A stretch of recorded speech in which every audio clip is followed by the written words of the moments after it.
Constitucionalismo y derecho penal. Cuando hablamos del bloque de constitucionalidad, entendemos que es un conjunto de dispositivos normativos y jurisprudenciales que puede contar con principios y valores que han sido elevados a un plano de supremacía. Estos fungen como un parámetro para la validez de las normas y actos que existen dentro de un sistema jurídico determinado. El objetivo que tiene es plantear alternativas al ejercicio de los derechos humanos, favoreciendo a las personas en el ejercicio de sus derechos.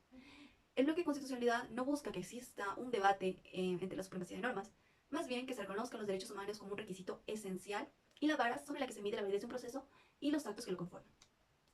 Cuando hablamos de bloque de constitucionalidad nos referimos específicamente a aquellas sentencias que vienen de la Corte Interamericana de Derechos Humanos.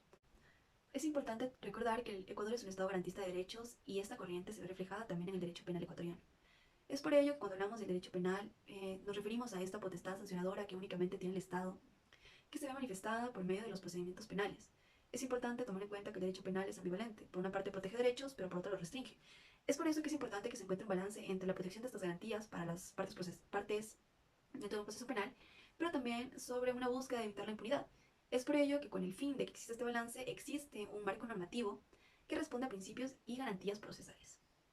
Es importante tomar en cuenta que dentro del 424 de la Constitución se nos establece que los tratados internacionales ratificados por el Estado que reconozcan derechos más favorables a los contenidos en la Constitución prevalecen sobre cualquier otra norma jurídica o de poder público. El bloque de constitucionalidad se puede ver reflejado por medio de la jurisprudencia emitida por la Corte Interamericana de Derechos Humanos.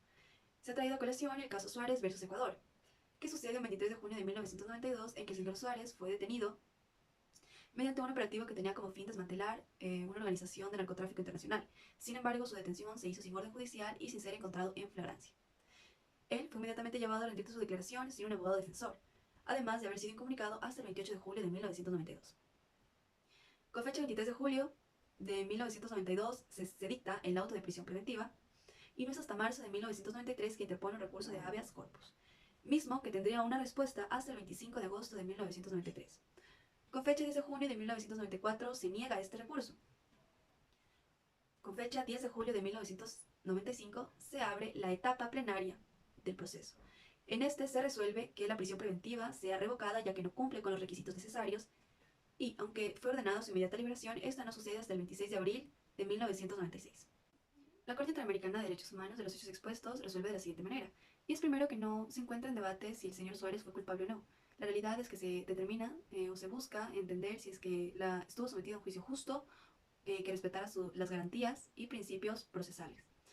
Se determinó que hubo una grave vulneración del derecho a la libertad personal, ya que debemos recordar que el señor Suárez fue detenido de forma arbitraria, sin orden judicial y sin ser encontrado en flagrancia, además de que estuvo detenido bajo la figura de prisión preventiva por un lapso mayor a 3 años, esto durante el 23 de julio de 1992 al 10 de julio de 1996.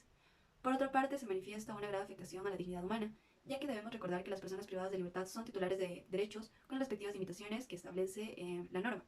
Sin embargo, se consideró que fue atentatorio contra sus derechos el haber sido incomunicado por un lapso mayor a un mes. Se encuentra también vulnerado el principio de inocencia. Debemos recalcar que este principio es una garantía procesal, pero también es un derecho humano frente a un sistema democrático a fin de limitar el monopolio legítimo de la fuerza, además de un mecanismo para garantizar y poder demostrar nuestra inocencia.